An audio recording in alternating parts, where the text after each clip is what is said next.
Most Mother's Day ads fail in the first few seconds. Not because of the product, but because of the hook. Mother's Day is a $34 billion opportunity. And in 2026, generic tribute ads won't cut it.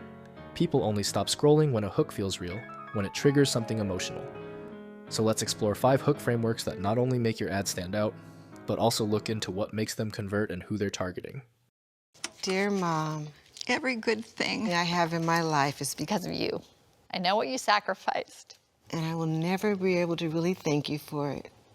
Happy Mother's Day. This is a Mother's Day ad by Teleflora, and this is the perfect example of guilt to gratitude hook. It works because it triggers emotional recognition. The viewer is compelled to think about all the great things their mother has done for them, and reminds them about the importance of expressing gratitude in some form. It doesn't sell a product immediately, it sells a feeling first. It targets adults between the ages of 25 to 40 who have a close but emotionally understated relationship with their moms.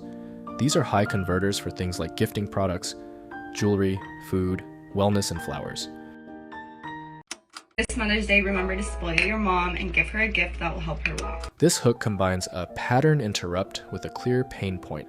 It calls out the thoughtless gift choices and reinforces the idea that the gift should be something she actually wants and needs. And this is what immediately creates self-recognition in the viewer. That moment of realization is what stops the scroll. This kind of hook targets the last-minute gifters. This hook performs especially well for functional or premium everyday products like skincare, nutrition, and home goods.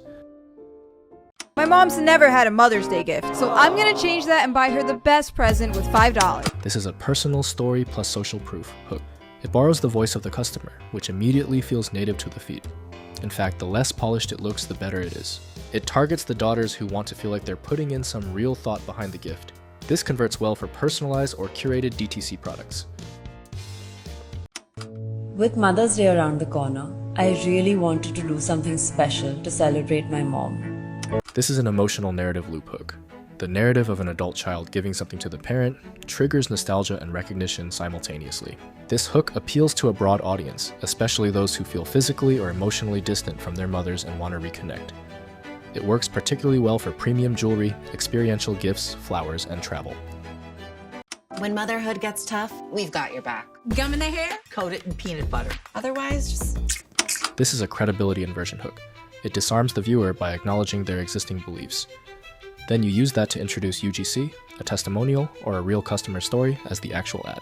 This hook works on skeptical buyers, health-conscious moms buying for themselves, or gift buyers who need social validation before clicking. Now here's the thing most brands miss.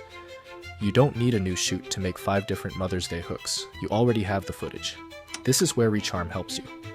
It pulls from your existing footage and helps you create multiple hook variations without another shoot. Mother's Day is May 11th, and remember, the difference between a $50,000 ad and a $5 million ad usually isn't the product.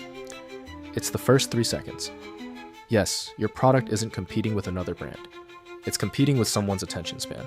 If your hook doesn't stop the scroll in 3 seconds, the rest of your ad never existed. So test the hooks, use the footage you already have, and make sure your next Mother's Day ad earns those first 3 seconds.